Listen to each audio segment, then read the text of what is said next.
Welcome to an evening on green manufacturing. It's nice to see there's sort of a hint of suntan in the crowd tonight, which is a big difference from last month where I was welcoming people really in the depths of our flood crisis, and it was all very depressing how much difference a month makes. Why is green manufacturing important?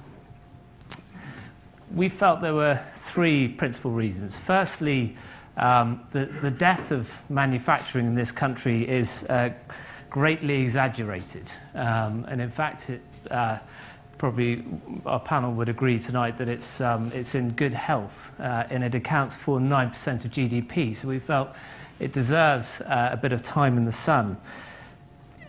As corporate sustainability goes into supply chains, it's also most people here in this room, if you're not in manufacturing, you're going to be engaging with manufacturers. So we thought our second reason was we thought it would be valuable to a wide cross-section.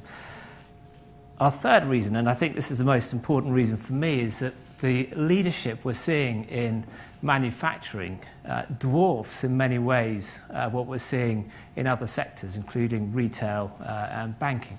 And I say that in terms of the ambition some of these programs, but also the investment size of some of the programs. So companies like Nissan investing $2 billion in electric vehicles, Interface taking its European operations to almost zero waste, zero water and zero carbon. Lego investing 300 million euros in an offshore wind farm. Apple, perhaps a surprise sustainability hero, investing over $1 billion in renewable energy. These are pretty remarkable investment programs we're seeing, and we thought it's a very good time to look at this leadership and really ask ourselves, are they bonkers or are they brilliant?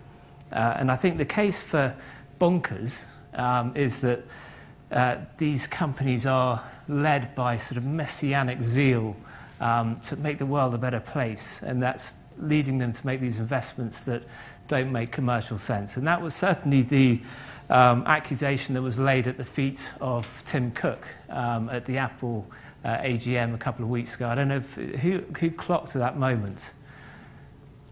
So a few people did, and I think that's probably one of the most interesting sustainability moments I've seen in the last 12 months, and his reply was superb. So, but that shareholder was saying that this is bonkers. The brilliant case, I think, would be that these companies have a deft understanding of how to create value today, that they know where the puck is going to be in ice hockey terms. So when Interface suggested to us that we do an event on green manufacturing, we bit their hand off. We thought it was a terrific time to do that. We're very grateful to Nigel, but also to Ramon and others in the Interface team for their help in shaping tonight. We're very grateful to our 14 bloggers who've written very interesting blogs, which I hope you've had a chance to look at. We're grateful to our 90 people who filled in the survey, and I thought I'd just show you a couple of slides which I think set a scene for tonight's discussion. So 90 people, we asked a very straightforward question: do you think the pioneers of green manufacturing have got an attractive return on their investment or a disappointing return? 68% went for attractive, 7% went for disappointing. So that puts a bit of paint on the picture. We then asked them, which of the following factors are having the greatest impact in driving green manufacturing up the agenda? So is this wanting to change the world? Is this some of the particular issues that are prevalent at the moment around security of supply, environmental legislation? But actually what came out top was a recognition that there is a commercial business case. So I think there is this understanding that there is good value to be created here. This was probably, I think, the most interesting answer in the survey. We said, how much value is generated by in the following areas by a shift to green manufacturing? How is the value manifesting itself within your organisation? And one would expect improved margins, less material waste, brand enhancement to be high. I think what was really interesting was a catalyst for innovation came out as the single top thing.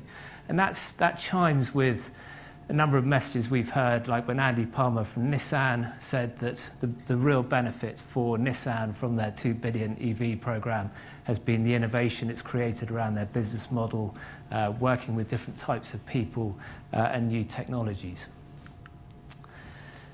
This slide, I think, shows why we have the right keynote tonight. We asked an open question: who do you particularly admire when it comes to green manufacturing? 45 people submitted, different companies. It's not science, but I think it is meaningful that Interface came top, Unilever second.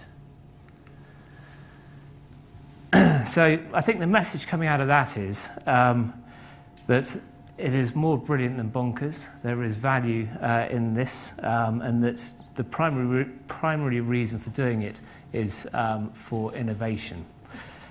So I've got one apology and 2 introductions to make. The apology is from Mike Wright from Jaguar Land Rover, who got called into a strategic meeting this afternoon.